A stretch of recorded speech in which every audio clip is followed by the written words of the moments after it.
일생 동안 당신이 반드시 읽어야 될 100권의 책 일당 100. 오늘은 아주 스페셜한 게스트 또 스페셜한 책으로 여러분 한번 만나보도록 하겠습니다. 반갑습니다. 정프로고요. 네, 정광입니다. 네, 이지선입니다. 네, 그리고 오늘 저희와 함께 해주실 게스트 한 분이 계십니다. 여러분은 이분이 저자라고 이렇게 이제 생각하실 수도 있습니다만 네. 이미 이쪽에 많이 관심 있으셨던 분들께는 굉장히 익숙한 분이고요. 네. 그리고 책을 많이 안 읽으신 분들은 개그맨으로 많이들 기억하시겠습니다만 네. 요즘은 또 굉장한 저술 활동 또 식당도 하고 계시고 요식업 하고 계시고 네. 그리고 잠깐 들어봤는데 농업에 어마어마한 또 관심과 지식이 있으신 고명환 작가를 모시도록 하겠습니다. 어서 오십시오. 네, 반갑습니다. 네, 안녕하세요. 반갑습니다. 네. 와, 감사합니다. 야, 네. 아시죠? 알죠. 네. 어떻게 기억하시죠? 저도 개그맨이라고 생각을 하고 검색을 해봤는데 네. 너무 다양한 활동들을 하고 계시더라고요. 두사불체 혹시 보셨나요? 봤죠. 영화 봤죠? 네, 그 바바리맨. 아, 그게 바로 접니다. 그렇죠, 그렇죠. 거의 우리나라 최초 거의 초창기 천만 영화. 네. 아, 그런가요? 주인공. 그렇게 오. 바바리맨이 잘 어울릴 수가 없었는데 그분이 이제 강연도 하시고 네. 책도 쓰시고. 네. 이거 어떻게 된 겁니까 이게? 그러니까 뭐 저도 사실은 34살에 교통사고가 정말 컸어요. 교통사고. 네, 그때 해신이라는 KBS 드라마 있었어요. 예, 예. 장보고 얘기. 네. 최수종 씨, 네, 뭐 네, 송일국 씨. 유명하죠. 네. 그거 이제 50부작이었는데 한 20부 정도 찍고 올라오다가 예. 이제 완도에서 촬영했거든요. 예. 그래서 전 자고 있었는데 우리 매니저가 서해안고속도로에서 졸음운전. 190km로 달리다가 졸음운전을. 근데 그때는 저뿐만 아니고 모든 배우들이 190km로 다녔어요. 아니면 스케줄이 그때 이제 충청도에서도 찍고 막 그랬거든요. 한 명이 도착 못하면 한 100몇십 명이 기다리는 거예요. 그러니까 서울에도 세트가 장이 있고 수원에도 있고. 그러니까 그때는 그때 배우들이 진짜 그러지 않고는 스케줄을 맞추지를 못하는 거예요. 그래서 우리끼리 막 야 카니발 차 좋네 막 이러면서 190km로 뭐 한 2시간을 계속 달려도 아무렇지도 않고 아무튼 그랬는데 이제 사고가 나서 삼성의료원에서 눈을 떴는데 제가 그때 뭐 뇌출혈도 있고 막 폐에 피 가득 차 있고 뼈 한 몇백 군데 부서지고 근데 이제 심장에 그 출혈이 그게 이제 대형 교통사고가 나는 환자들이 자주 일어나는 증상이래요. 안전벨트 매고. 소위 심장 안에 이제 피덩어리가 있는 거예요. 근데 그게 이제 뿜어져 나온다는 거죠. 근데 제 크기보다 훨씬 작은 분도 다 사망했대요. 그러니까 이제 그때 최고의 심장 권위자 교수님께서 막 본인이 더 막 안타깝게 저한테 얘기하시는 거예요. 그러니까 자기의 소견으로 봤을 때 1초 후에 지금 심장이 터질 것 같다. 쉽게 말하면. 그러면 이제 의식이 서서히 사라지는 것도 아니고 그냥 0.001초 만에 싹 의식이 없어지니까 지금 정신 돌아왔을 때 빨리 유언도 하고 뭐 정리할 거 있으면 정리하고 빨리 하시라고 막 정말. 그리고 나중에 그 우연히 그때의 의사분들이 우리 식당에 와서 우연히 만났거든요. 그러니까 이제 전 몰랐죠 누군지. 근데 와서 얘기를 하시더라고요. 다 그때 자기들이 삼성의료원 있다가 지금 이제 다 개원해가지고 뭐 이제 원장님 되신 분들인데 내가 생각했던 것보다 더 심각했더라고요. 그러니까 저를 거의 그냥 죽은 사람으로 그래서 제가 그때 이제 우리는 죽음 앞에 가면요. 사실 우리가 죽음 앞에 가보지 못하니까 이제 책을 읽어서 깨달으려고 하는 거예요. 근데 죽음 앞에 가면 딱 알게 돼. 그러니까 버나드 쇼가 어영부영 하다가 내가 이렇게 될 줄 알았다. 묘비명. 그게 뭐 여러 가지 해석이 있지만 나는 난 버나드 쇼도 알았다고 생각해요. 어영부영 내가 누구고 내가 마땅히 살아야 할 삶을 아니면 사람들이 왜 우리는 이렇게 살아야 돼 이런 게 좋은 거야 이게 엄청 그 세뇌가 세요. 나도 몰랐어요. 나는 그냥 이 세상으로 나는 되게 잘 살고 있다고 생각했거든. 네. 근데 딱 그리고 저를 이제 중환자실로 데려가는데 이미 그 엘리베이터에서부터 너무 알겠더라고. 내가 34년을 34살이었거든요. 그냥 한마디로 끌려다니면서 살았다. 큰 깨달음이 네. 오군요. 예. 그게 보여요. 막 그냥 남들이 말하는 그런 세상에서 내가 살아온 34년에 내가 보이고 그냥 그거 아니어도 예. 왜 우리가 데미안에서 내 안에서 솟아나오려는 그것 네. 그것을 살아보려 했다. 근데 그게 왜 그토록 어려웠을까? 난 그게 세뇌당해서 어려웠다고 내가 이제 알아낸 거예요. 왜 꼭 죽을 때 그걸 알까? 그러니까 그게 이제 인간이 그러니까 데미안 얘기만 자꾸 하게 되는데 거기서 데미안이 싱클레어한테 야 나방이 남들이 좋다고 하는 별을 향해서 날아가 봐야 아무 일도 일어나지 않아. 근데 나방은 그런 따위 일을 하지 않아 이래.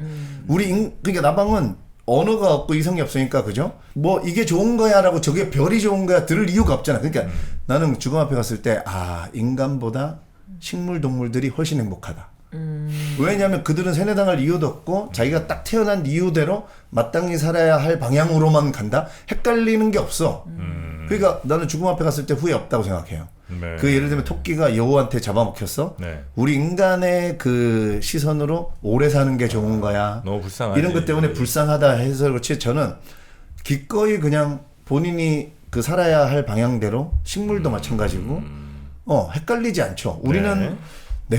나는 누구인가? 내가 좋아하는 게 뭐야? 난 뭐 해야 돼? 솔직히 지금 아십니까? 제가 우리가 왜 대학교 강의 가면 작가님 진짜 좋아하는 거를 하라고 하는데 뭘 좋아하는지 모르겠어요. 이 말이 엄청 많거든요. 그렇죠. 맞아요. 근데 저는 이게 이제 책을 읽다 보니까 우리가 받던 교육이 150년 전에 뭐 프러시아에서 뭐 소위 말 잘 듣는 노동자를 만들려고 만들어진 교육이거든요. 현대식 교육이라는 게. 네, 왜냐하면 공장을 만들어 놓고 네. 일 좀 하세요 했는데 그때 예를 들면 농사 짓고 가축 키우고 뭐 산에서 뭐 캐고 물고기 잡던 분들이 왜 우리 지금 행복한데 그리고 거기 어두컴컴한데 들어가서 그리고 9시부터 6시까지 거기 있어야 된다며 우리는 여기가 괜찮아. 그래서 생겼다 하더라도 공장에서 일할 사람이 없으니까 만들어놨으니까. 네. 그러니까 말 잘 듣는 노동자를 만들기 위해서 어떤 교육을 하면 이 사람들이 되겠느냐.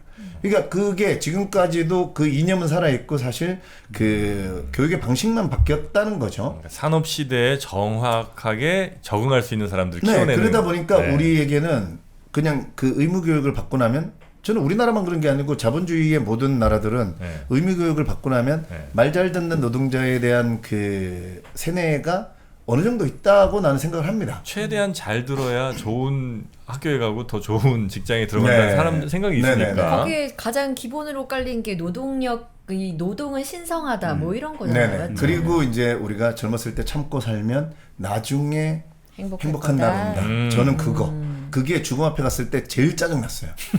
왜냐면 제가 그때 죽어라 이랬는데. 잘 나가는 개그맨이었고. 아니 참고 내가 그때 집을 3개를 샀어요. 오. 서울에 300만 원 들고 올라와서 네. 정말 밤무대 하고 오. 저 박명수 뭐 형 조혜련 네. 누나 홍록기 형 뭐 문천식 김한석 다 우리 밤무대 하는 사람들인데 네. 우리는 노을을 그렇게 싫어했어. 석양 왜? 노을.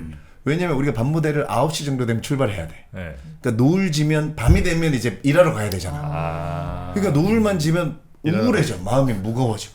그거를 하루에 막 4군데 5군데를 매일 밤 하루에 250 제가 차 0 찍고 출발하면 안산 일단 서울에서 안산으로 갔다가 안산 상록수역 앞에 호박 나이트, 인천의 아라비안 나이트, 나이트 쫙 들어오는. 의정부 한국관, 수원 터널 나이트, 야. 그 다음에 강남에 와서 삼정 호텔. 수도권 한번 싹 도시는군요. 예, 그러면 정확하게 한 250km 정도가 돼요. 와, 제가 하루에요? 맨날 0 찍고 출발하거든. 어. 그러면 250km를 일주일에 6일을 돌았어요. 근데 언젠가 있을 행복한 날이 있을 거라고. 그러니까 저는 집을 사놓고도 저는 43살에 결혼했거든요. 네. 그러니까 34살에 교통사고 났으니까 나는 집을 사놓고도 그런 교육을 받았으니까 지금 집에 들어가지 말고 일단은 세주고 결혼할 때 되면 색시한테 아, 그렇지. 어디서 살 거야 골라 이렇게 해서 멋있다. 색시랑 정말 언젠가 있을 행복한 날에 알콩달콩. 네. 근데 눈 떴더니 34살에 그러니까 내가 산 집에서 한 번 자보지도 못했어. 곧 근데 1초 후에 죽는데 여러분 그러니까 한 번에 이게 다 벗겨지는 거야. 이게 뭐지? 빵 이렇게 된 거야. 네네네네. 눈에 피늘이 벗겨졌네요. 네. 그래서 제가 이게 고전을 선택한 이유가 그때부터 고전을 읽으신 거예요? 아니죠. 그러니까 그때는 몰랐어요. 네. 근데 이제 그때는 2005년이거든요. 네. 인터넷이 있었는데 지금처럼 뭐 테드 강연을 보고 뭐 유튜브 강연을 보고 네. 그런 게 있었겠죠. 근데 그거를 본다는 거 자체를 몰랐어. 그러니까 뭔가를 배우려면 책밖에 없었어. 네. 그러니까 그때 제가 그 병문안 오시는 분들한테 뭐를 사다 주세요 이렇게 나도 그때 잘 모를 때니까 네. 그래서 너도 알고 나도 알고 다 아는 제목의 책 있죠. 제가 말한 데미안, 노인과 바다, 네네네네네. 뭐 제아벌, 뭐 토지, 뭐 유명한 책들. 예, 그런 거를 좀 사다 달라. 네. 그래서 근데 제가 중환자실에서 살아나오고 꼭 살아나왔다 그러면 또 질문할까봐 근데 어떻게 사셨어요? 삼성의료원도 모른대. 그냥 기적이라고밖에 얘기 안 했어요. 그러니까 이렇게 많이 다쳤는데 이렇게 살아난 사람이 개원일에 처음이래요. 그러니까 저도 기적적으로 살아나서 일반 병동에 와서 근데 34년을 내가 남들이 그렇게 얘기한 거에 끌려다니면서 내가 살았구나. 근데 그 살아났다는 게 어느 정도 이제 확인된 게 일반 병동 내려올 때는 이제는 살았구나 그렇죠. 생각하실 거 왜냐면 아니에요. 이틀 안에 그 심장이 터진다 했는데 예. 일주일 지나고 2주 지났는데도 이제 근데 일주일 좀 지나고 한 10일 정도 지났을 땐가 뇌출혈도 있었거든요. 근데 여기 핏덩어리랑 여기 핏덩어리랑 이제 줄기 시작했어. 그러니까 이제 내 몸이 흡수하기 시작한 우리가 왜 피멍들면 없어지잖아요. 예. 그것처럼 이제 점점 작아지기 시작하니까 이제 죽진 않는다. 그때 그거를 안도감이 막 죽진 느껴져요. 않는다를 거의 한 10일 정도 지나서 근데 저도 이제 이틀 안에는 진짜 길면 이틀이라 그랬거든요. 기적이 일어나도 이틀이라 그랬어요. 근데 이틀 지나고 안 죽으니까 이제 저는 약간씩 이제 희망을 가지고 그러면서 이제 주원자실에 누워가지고 그걸 안 거죠. 와, 왜 그렇게 남 눈치 보고 남이 말한 대로 그렇게 살았을까? 그러니까 뭐 막 특별하게 막 뭐 완전 다른 삶은 아니에요. 같은 개그맨을 했더라도 제가 막 그게 보이는 거죠. 내 얼굴이 막 보여. 내 얼굴이 그냥 잘 모르고 그냥 살고 있는 나랑 뭐 똑같은 돈을 벌어도 그냥 진짜 그러니까 살아라 오늘이 마지막 날인 것처럼을 나는 그래갖고 뭔지 알았어. 뭘 대단한 걸 이때까지 못 해본 거를 다 해보고 이게 아니에요. 그러니까 진짜 나로. 그러니까 끌려다니지 않고. 그러니까 내가 일반 병동 와서 그것도 처음 알았어요. 나한테 진지하게 질문을 던진 게 34년 만에 처음이었던 거야. 스스로. 네, 내가 병동 와서 그래 명환아, 그러면 이제 앞으로 이제 살아났는데 어떻게 살까? 5년을 살든 50년을 살든 난 앞에 살았던 34년처럼은 살고 싶지 않다. 그러면 끌려다니면서 살지 않으려면 어떻게 하면 될까? 라고 그러니까 나한테 던진 어쩌면 진지하게 던진 최초의 질문이에요. 근데 그 질문을 다른 누구한테 하더라도 답은 뭐 뻔한 걸 거 아니에요? 그렇죠. 그러니까 그거를 예를 들면 그때 뭐 최수종 형도 병문안 오시고 막 그런데 형님 끌려다니면서 살지 않으려면 어떻게 하면 될까요? 이게 인간한테는 이제 답이 안 나오는 거죠. 그러니까 저는 그때 이제 저는 예전에 또 책을 많이 읽지는 않았지만 책이 이제 좋고 뭔가 해답이 있고 이런 느낌은 있었어요. 그러니까 바로 딱 병문안 오시는 분들한테 책 달라. 유명한 책 옛날부터 몇백 년 전 뭐 몇백 년 동안 인간들이 좋아하는 책들 그런 거를 그러면서 저는 정확하게 목적이 있었어요. 질문이 가슴속에 있었죠. 끌려다니면서 살지 않으려면 어떻게 하면 되겠느냐 라는 질문을 안고 그런 고전들을 읽은 거예요. 그 고전들을 모으고 그 고전에 대한 내 생각을 담아서 이 책을 이제 쓰신 거고요. 그리고 이제 그거를 읽고 제가 이제 어떤 식으로 행동을 했고 어떻게 느꼈고 그걸 내 행동에 어떻게 적용을 했고 그래서 그 질문에 고전이 답했다는 의미로 이 책 제목이 고전이 답했다군요. 네. 그리고 그 밑에가 이제 마땅히 살아야 할 삶에 대하여. 이게 이제 저는 34년을 마땅히 살아야 될 삶을 안 살았더라고요. 그러니까 나는 개그맨으로 태어난 게 아니었어. 그거를 딱 알았어요, 한 번에. 개그맨 태어난 사람이 있어요? 있어요. 그래요? 마땅히 개그맨으로 태어난 사람이 있어요, 당연히. 누구 있어요? 나 모르죠. 그거는 자기들이 알 거야, 죽기 전에. 근데 마땅히 그렇게 태어나지 않은데 그렇게 삶이 매우 고통스러워요? 나중에 후회돼요. 죽음 앞에 가면 알아. 그래서 버나드 쇼가 나는 굉장히 고통스럽다. 나도 죽음 앞에 갔을 때 고통스러운 게 우리가요 죽음 앞에 가면 뭔가 내가 뭐 돈도 많이 벌어놨고 사업을 성공시켜놨고 애도 잘 키웠고 대통령상도 받았고 막말로 그런 걸로 나를 위로하면서 저도 죽을 거라고 생각했거든요.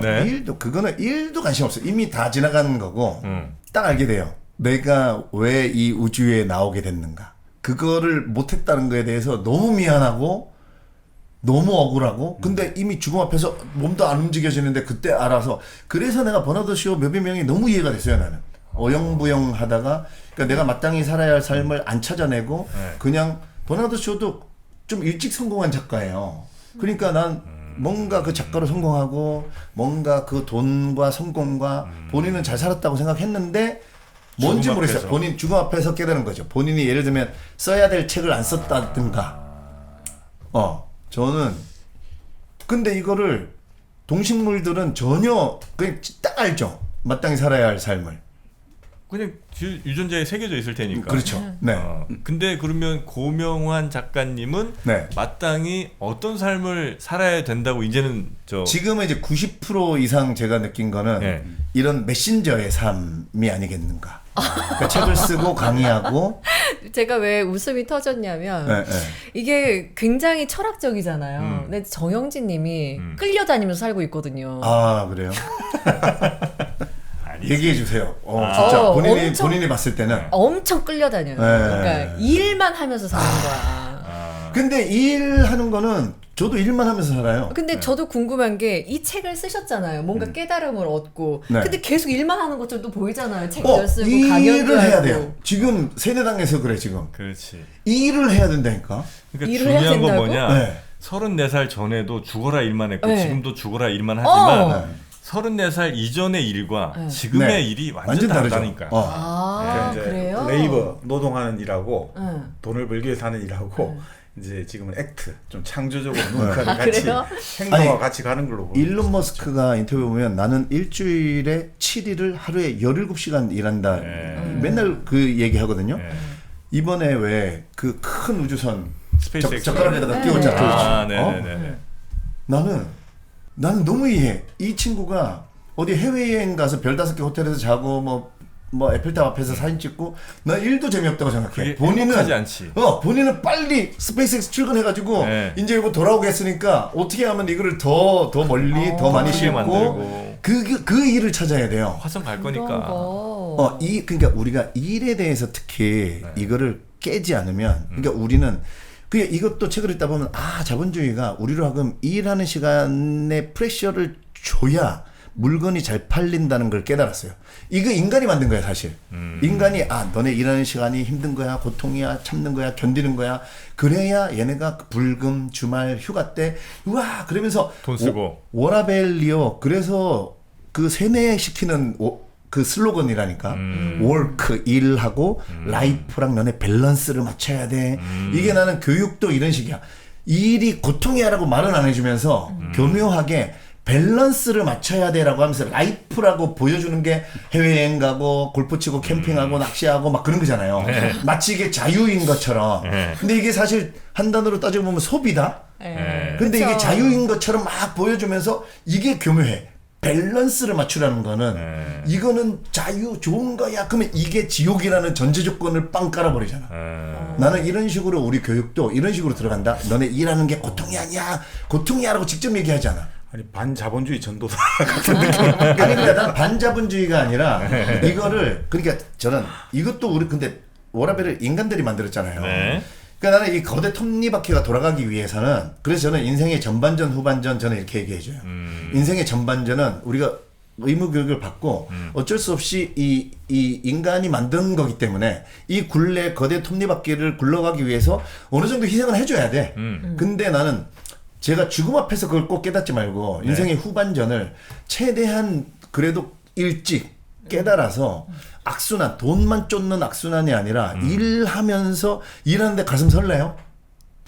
그거를 해봐야 돼. 일하러 갈 때 네. 봐봐 우리가 그냥 생각해도 일론 머스크 막 갈 때 막 설레겠죠. 저 일하러 다닐 때 좀 설레요. 강의 가거나 오늘 유튜브 찍으러 오거나 네. 이러면 설레요. 근데 그 전에 내가 개그맨으로 안 태어났다는 게 개그맨으로 갈 때 설레지 않았어.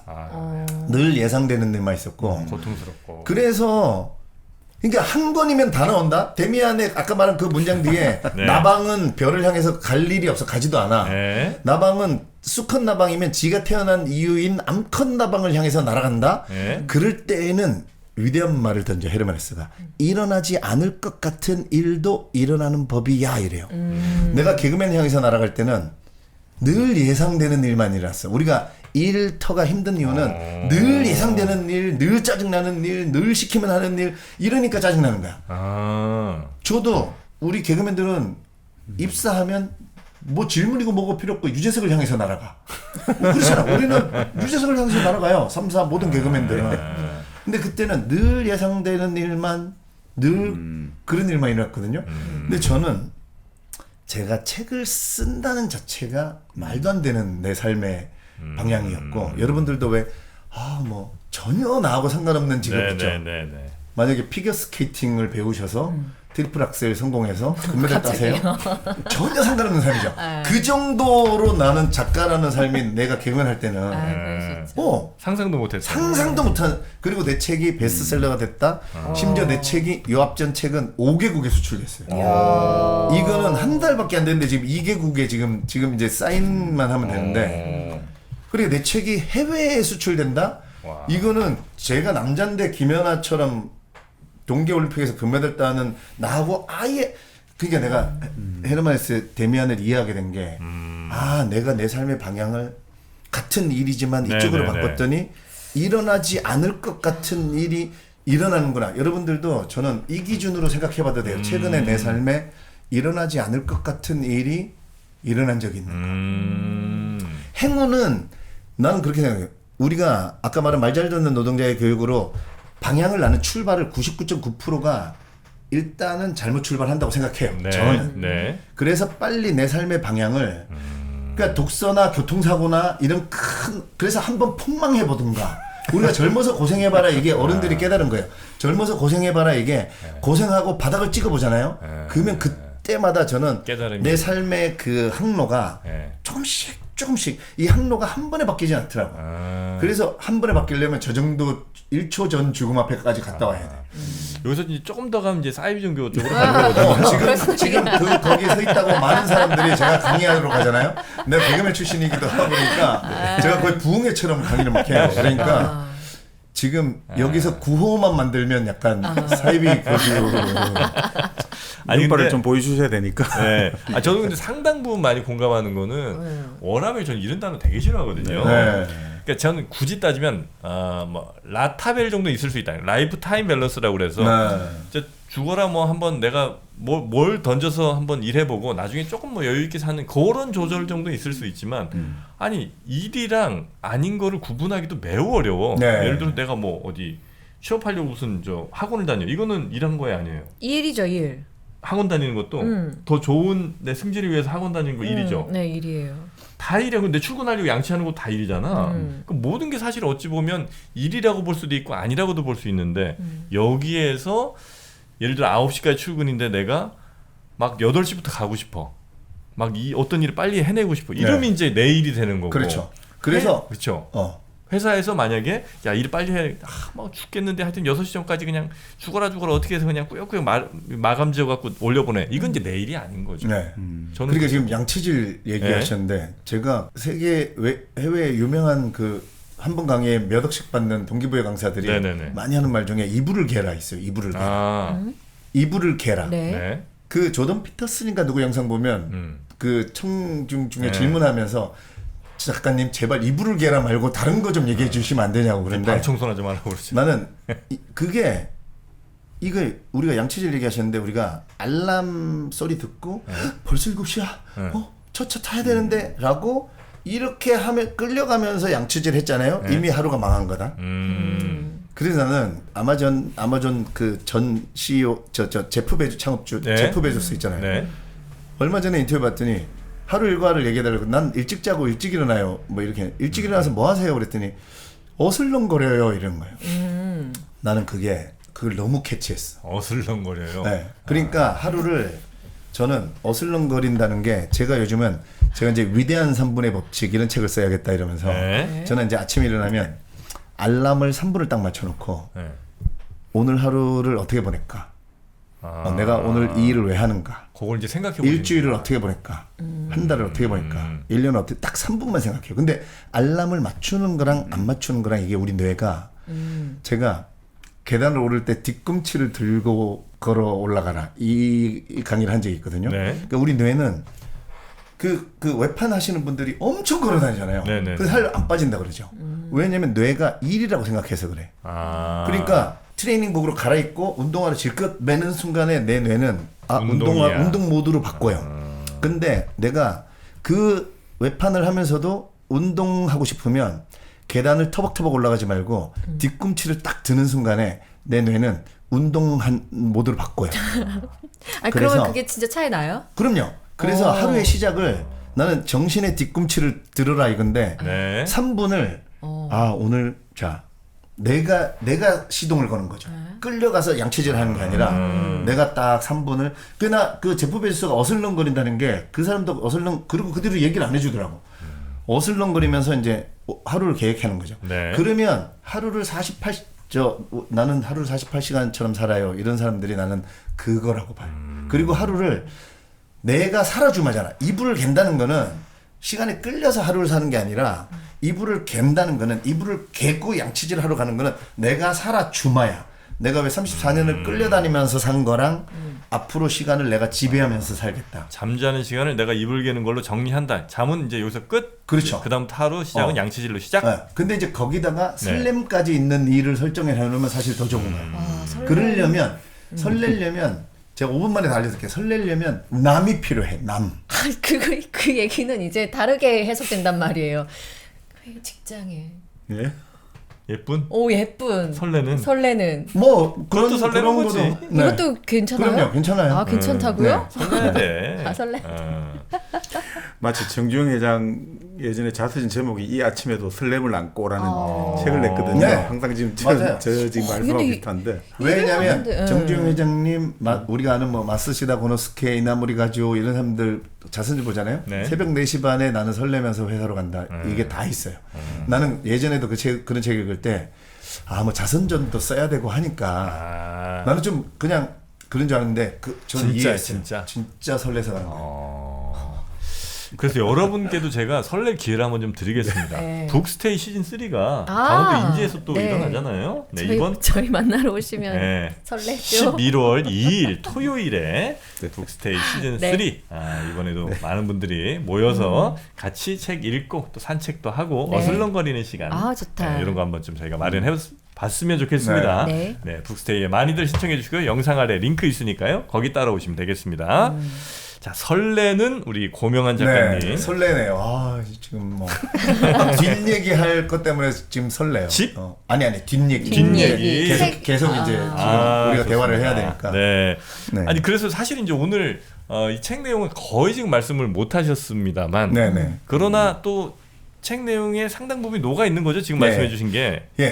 당연히 녹아 있는 거고 예. 또 제가 딱 하나만 말씀드리면 그러면 왜 고전이야? 왜 고전이냐. 인간이요. 예. 시청자분들도 아니면 여러분들도 사실 우리가 저도 그런데 사람 말 듣고 잘 안 변해져요. 그러니까 한 이틀, 3일, 일주일은 그러니까 우리 동기부여 강사들은 어떤 방향을 제시해 주는 거고 좀 불을 질러 주는 거지. 네네. 자기가 탁 제가 심장이 뒤집어져야 된다 이런 표현을 썼는데 자기가 뭔가를 깨닫고 딱 이렇게 돼야 되거든요. 네. 그래서 내가 시라는 한자를 이렇게 보니까 말씀 원자에 옆에 요렇게 써져. 이게 절사자더라고. 그럼 시는 절에서 하는 말 같은 건 거야. 산은 산이요 물은 물이다 하고 안 가르쳐 주죠. 네. 내가 그 고승들의 마음도 이해를 했어. 예전에 그 큰 스님들이 네. 젊은 스님들이나 어린 동자승들한테 나는 말로 다 설명해 줬다고 생각해요. 근데 시인들도 본인들이 깨달은 삶의 의미나 진리를 말로 다 설명해 줘 봤어. 근데 안 변하는 거야. 그러니까 멋있어 보이려고도 아니고 애매하게 보이려는 것도 아니에요. 이 사람을 소크라테스가 계속 질문 던진 것처럼 똑같은 거다. 그래서 고전은 비유와 압축과 은유와 상징으로 땅 해놓고 들을 게 있는 자 들으라. 저는 100명 중에 100명을 다 뒤집겠다가 아니에요. 자기가 스스로 알아서 자기 삶을 그러니까 죽음 앞에 가지 않아도 저는 제가 죽음 앞에서 깨달았던 거를 고전을 읽다 보면 자기가 그 안에서 은유와 비유와 압축과 상징을 딱 깨닫는 순간 그 순간에 사람이 빵 변해요. 진짜 변해. 돈에 대해서도 돈이 많아야지만 좋다, 오래 살아야 좋다 이거를 한 번에 책을 읽다가 빵! 저는 제 주변에 많아요. 그러니까 그 고전을 쓴 작가가 우리들에게 주는 질문에 자꾸 생각하게 만드는 게 네. 고전의 힘 같거든요. 맞아요. 그래서 일일이 설명 안 해주죠. 아. 일부러 그런 거예요. 그러니까 근데 이게 언어라는 게 네. 사실은 저도 책을 쓰고 강의하지만 언어라는 게 되게 도구로서 작아. 그러니까 저는 예술이라는 거는 말로 하다가 안 돼서 그림 그렸다고 생각해요.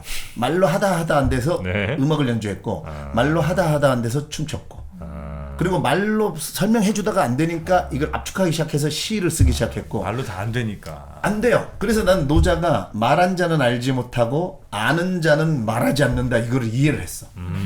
왜냐면 내가 깨달은 거를 내 말에 못 담아 100%. 아, 그렇죠. 그러니까 노자는 아는 자는 말하지 않는다가 뭐냐면 이 말에 진리 100%가 안 담기니까 말해봐야 이거는 거짓은 아니지만 하여튼 내가 원하는 그거를 못 담아 말이라는 도구는. 뭐 웃음으로 대신하고. 그렇죠.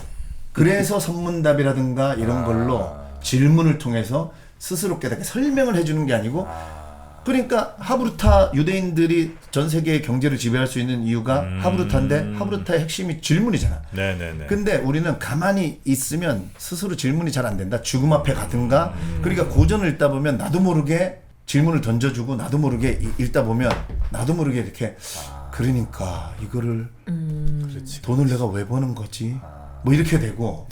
네. 내가 아무리 맛있는 음식을 먹어서 그 맛있는 음식을 이지선에게 설명해 주려고 그쵸. 아무리 말로 하려 안 돼. 네. 그냥 데려가서 먹는 수밖에 없어. 그렇죠. 그러니까 마치 고전도 역시 예. 이 비유 나는 이 하시는 방송들이 네. 대부분이 누가 이렇게 설명을 해주면 좀 더 잘 알아듣게 네. 해주는 그 능력이 탁월하죠. 아, 이거야. 근데 지금 이 순간 무슨 순간인지는 못 알아채시네. 아, 이 그래요? 순간? 이 순간. 예, 이 순간은 바로 1kg 커피가 나와야 될 네. 순간입니다. 아, 그래요? 1kg 커피라고 혹시 드셔보셨는지 모르겠는데 아. 제가 그 커피 맛을 너무나 잘 설명하고 있습니다만 부족해요. 아, 그냥 먹어봐야 되는. 드셔보는 방법밖에 없다. 예, 1kg 커피. 1kg 커피. 예, 네. 네이버에서 1kg 커피를 검색하시면 네. 편하게 집에서 받아 드실 1000cc를 주는 거군요. 1kg 커피가 맨 처음에 그 컨셉이었는데 어. 이제는 아주 다양한 커피. 어. 그냥 조금 한 잔의 커피인데도 네네. 커피 향이 1kg입니다. 이제는 뭐 그거 넘어섰어요. 1kg를 넘어선 1kg 커피가 됐습니다. 아. 네, 대단합니다. 좋아요. 네, 아, 이런 타이밍들이 있군요. 네, 네. 커피계 고전 네. 1kg 커피 아, 많이들 좋다. 네. 드시기 바라겠습니다. 네, 네. 네. 자, 우리 고명환 작가님. 아, 그래서 저는 이제 들으면서 네. 나에게 그런 순간이 있었나. 그러니까 뭔가 크게 깨닫는 네. 혹은 뭐 정말 바닥까지 한번 떨어져 보는. 근데 저는 물론 나름의 바닥을 뭐 찍었다고 생각하지만 네. 많이 부족한 것 같아요. 네. 네, 그래서 그럼 지금에서 다시 떨어지기는 솔직히 좀 겁나고. 그렇죠. 네. 네. 예. 안 떨어져도 됩니다. 그렇죠. 안 그럴 떨어져도 책을 통해서 때, 예. 그러니까 이제 질문을 계속 던져야 돼. 그럼. 그러니까 고전이 더 좋을까요? 아니면 고전이 답했다는 책을 읽으면 될까요? 고전을 그냥 고전을 읽으시면 되는데 처음에 읽으면 잘 안 읽어져요. 그래서 고전이 답했다를 읽으면 먼저 고전이 읽고 싶어져요. 먼저 길잡이를 한번 읽고 그렇죠. 안내 어. 표지판 먼저 보고 그렇죠. 그 다음에 이제 걸로 네. 가면 되겠군요. 이거 읽잖아요. 네. 고전 제가 한 60권 정도 추천해놨는데 네, 네. 너무 읽고 싶어집니다. 아. 네. 막 중간에 아마 장바구니에 막 담고 막 어. 도서관에 막 대출 목록에 막 담아 넣을 거예요. 아, 그래요?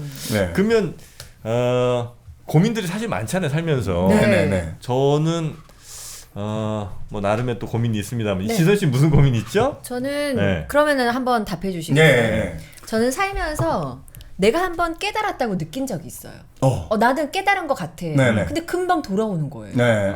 그 깨달음이 진짜인지 아닌지도 궁금하고 그러면 어떤 깨달음을 얻어야 이게 안 변하는 깨달음이 될까? 이런 거예요. 제가 깨달았다고 생각하고 네. 뭔가 이건 정답이라고 생각해서 가고 있었는데 네. 다시 돌아오는 나를 보면서 인간은 안 바뀌어. 어차피 나라는 사람은 안 바뀌니까 그냥 놔두자라는 생각을 먹게 되는 거예요. 네. 그럴 때 어떤 고전을 네, 추천하시냐? 어떤 고전과? 일단은 인간은 안 바뀌어가 전형적인 세뇌당한 분들이 진짜 하는 얘기예요. 저는 그 젊은 대학생 여성분들 결혼 안 했잖아요. 대부분. 네네네. 남자친구 사귀다가 남자친구가 난 원래 성격이 그래서 난 원래 뭐 꾸준한 걸 못해서 난 원래 성질이 급해서 못 기다려 헤어지라 그랬어요. 왜냐면 인간은요 우주는 계속 변해요. 우리 우주기 때문에 저는 계속 변했어요.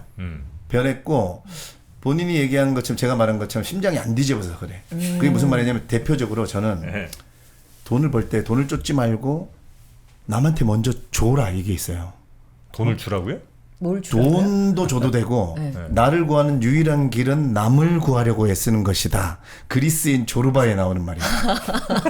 이 책의 앞부분에 네, 딱 표시. 나를 구하는 아, 여러 네. 가지 방법도 아니고 네. 그 니코스 카잔차키스 위대한 작가가 예. 나를 구하는 유일한 길이 남을 구하려고 애쓰는 거래. 저는 이게 뭔가 근데 그러니까 돈을 쫓으면 안 되고 돈은 따라오게 하고 남을 뭔가 위하면서 기분 좋고 설렘이 느껴지는 그 방식으로 인간은 누구나 만들 수 있어요.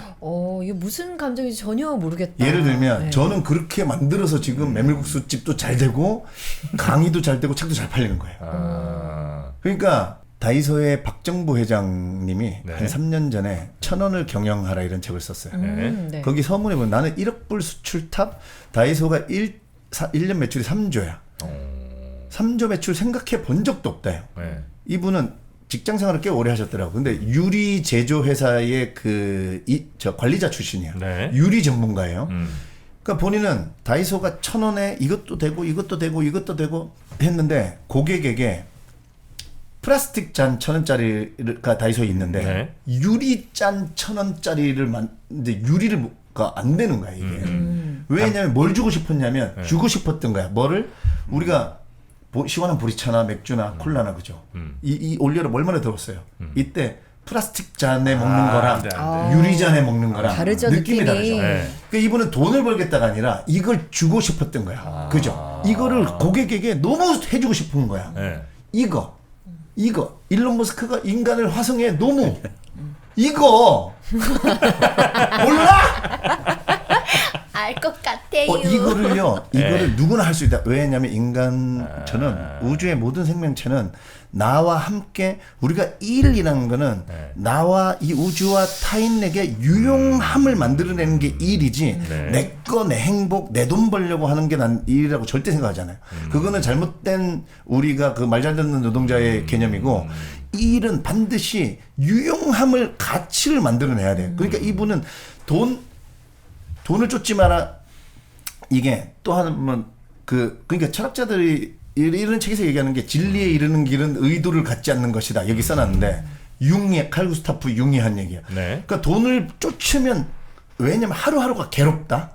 돈을 쫓으면 네. 돈을 벌려고 내가 유리잔을 만들어야지 이러면. 근데 이분은 어떻게든 1,000몇백 원 내라도 1,000원 초반대의 가격으로 이 유리잔을 그래서 우리나라 공장에서는 안 돼. 근데 이 사람이 유리 제조 과정을 알고 있잖아. 네. 그러니까 전 세계 유리 제조 회사에 본인이 아이디어를 낸 거야. 이렇게 하면 어떠냐. 너네 원래 젤리 그걸 만들어 놓고 어느 정도 너네 목표를 만들면 그 젤리를 폐기하지 않냐. 네. 그러면 그걸로 일단 우리 걸 먼저 만들어 놓으면 창고 저장비 내가 줄게. 한 번에 3억 개를 뭐 주문하면 어떻게 할래? 그래서 결국은 해냈어. 프랑스에 있는 루미낙이라는 회사에서 해내요. 그러니까 인간은 그랬을 때가 마치 나는 일론 머스크가 우주선 쐈을 때의 느낌이랑 그러니까 이것 때문에 설레어서 간다는 거죠. 그러니까 이런 장치를 안 해놓고 시키는 일 그만 다 대표가 되란 말이냐 그것도 아니야. 저는요 옥션 다닐 때 네. 개점에 하면서 옥션 했거든요. 그러니까 옥션이란 회사가 있었고 요즘 이제 거의 많이 안 하시지만 그렇죠. 예전에 진짜 인터넷 유명한 경매 사이트. 오픈 마켓이죠. 네. 네. 그때 사실 그 코스닥 제가 들어갔을 때가 코스닥 상장되기 3개월 전에 갔어요. 아. 그러니까 테헤란 벨리라 그랬잖아요 그때. 네네네. 그때 막 닷컴 기업들이 막 네네네네. 우리나라에. 그때 엄청난 회사였죠. 그때 옥션 G마켓 뭐 이런. 제 동기가 150명이었는데 네. 정말 대부분이 하버드, 예일, 동경대학교, 아, 그래, 북경대학교. 옥션에? 네. 오. 우리나라 대학은 뭐 그럴 때였어요. 오, 그래요. 근데 저는 마케팅 팀 대리였거든요. 그거 왜 어떻게 들어가신 거예요? 그러니까 그때 제가 MBC에 우리는 프리랜서잖아요. 우리는 그 월급이 나오지 않아요. 그러니까 개그맨 하실 때 들어갔다는 거예요? 개그맨을 하고 있었는데 코미디 프로가 한 6개월 동안 없어진 적이 있었어. 아. 개편이 되면서 이제 만들어진다 했는데 네.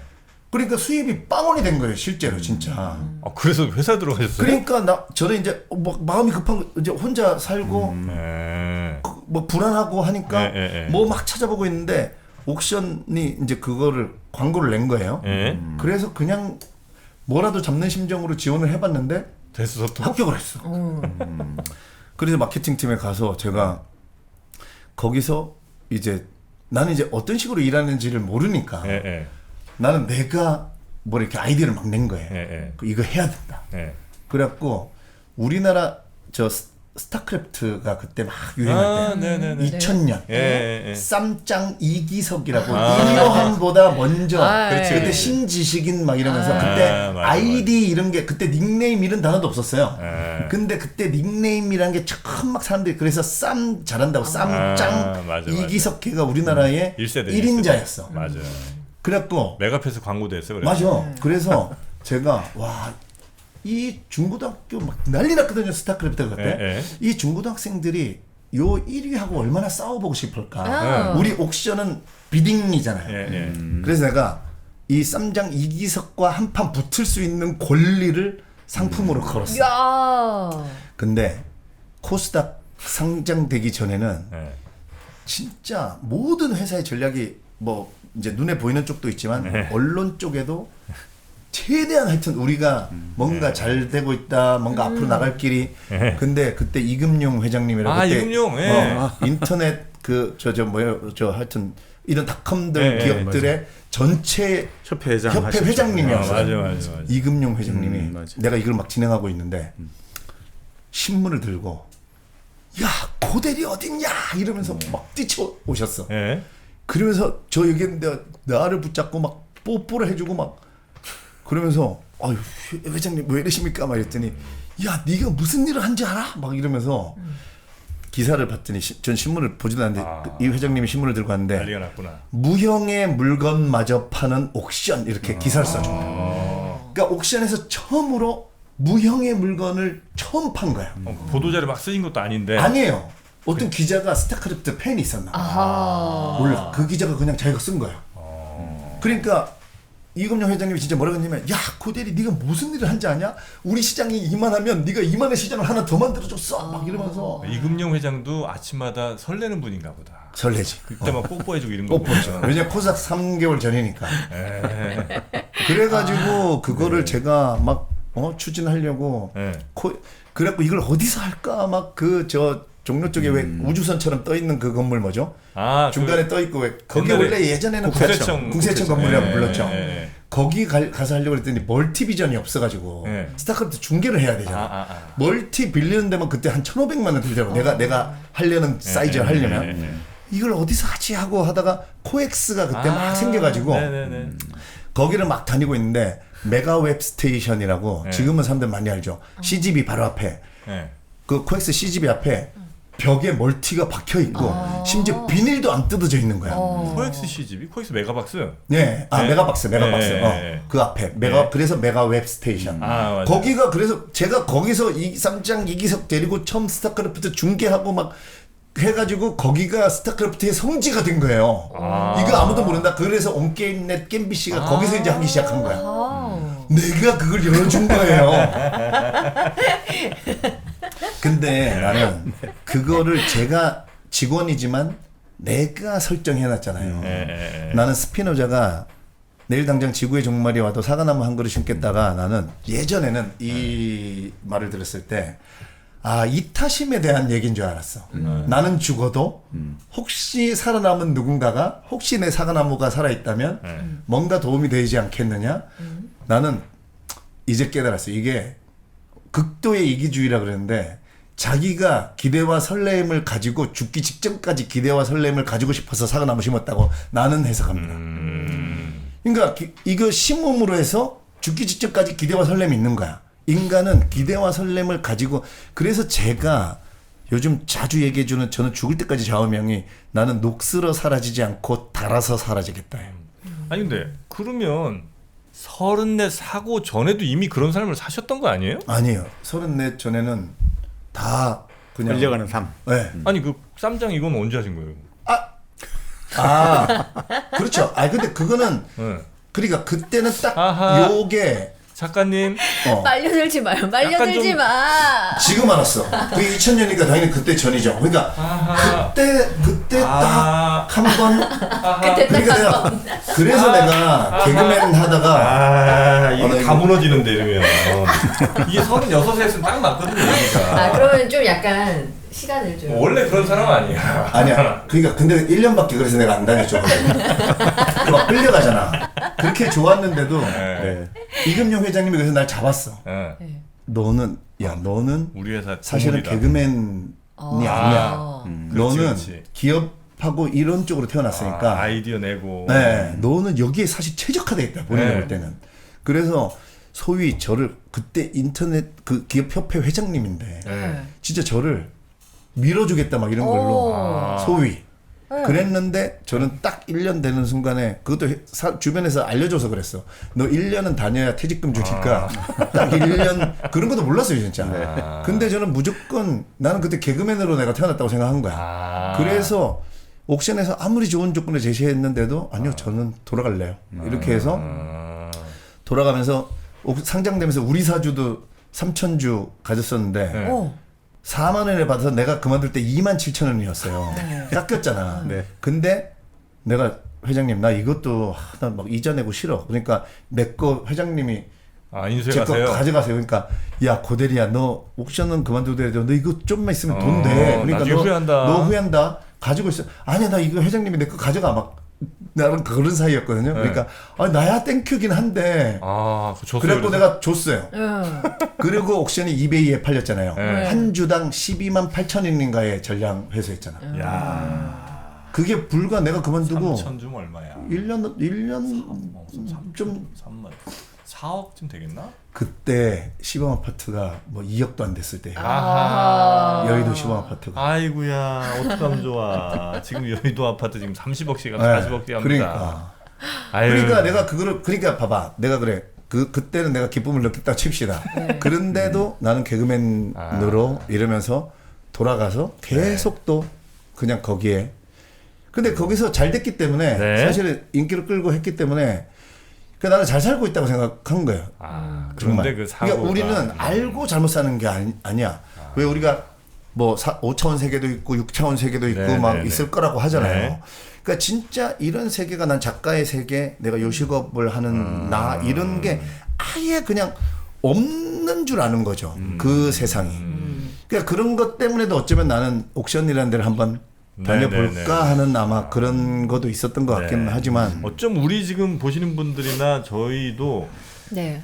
뭐 전혀 경험해보지 않은 삶이나 그런 스타일에 대해서 사실은 안 경험해봐서 몰라서 안 갈 수도 있는 거거든요. 네. 그럼요. 경험 저는 그죠. 엄청 많다고 우리나라 사람들 특히 자기의 그 제대로 된 항로로 간 사람이 저는 10%도 안 된다고 생각합니다. 경험 안 해봤으니까. 그렇죠. 그리고 용기가 없죠. 또 바다까지 안 가봤어. 용기가 없어. 내가 저쪽으로. 근데 이게 내가 계속 이렇게 막 강의를 다니고 이런 게 누구나 죽음 앞에 가면 그게 알게 된다. 그리고 내가 왜 그때 도전을 못하고 뭐가 무서워서 안 했을까? 이거. 여러분 혹시 지금 이 고명환 작가와의 이 오늘 네. 방송 혹시 2부를 볼 용기가 생기십니까? 네, 만약에 그 용기가 생겼다면 저희가 2부로 한번 이어가 보도록 그럼 하겠습니다. 2부에서는 무슨 얘기예요? 잘 저희? 끌고 가네. 잘 끌고. 그 뒤에는 진짜 고전이 답했다 이 책의 내용에 조금 더 집중해 저는 보겠습니다. 솔직히 뭐가 제일 궁금하냐면 네. 그래서 어떤 삶을 살고 있는지 지금 이렇게 현재? 이렇게 네. 바뀌었는데 나는 도대체 어떻게 살고 있나? 그 얘기가 바로 2부에 나오잖아요. 좋습니다. 네, 2부에 모든 게 다 나옵니다. 두 분은 진행자로 태어나셨네요. 네. 네. 근데 아닌 것 끌려가고 있어요 저는. 자, 그럼 저희는 일당백 2부로 돌아오도록 하겠습니다. 고명환 작가님 잠시 기다려 주시고요. 네. 2부에서 다시 뵙겠습니다. 네.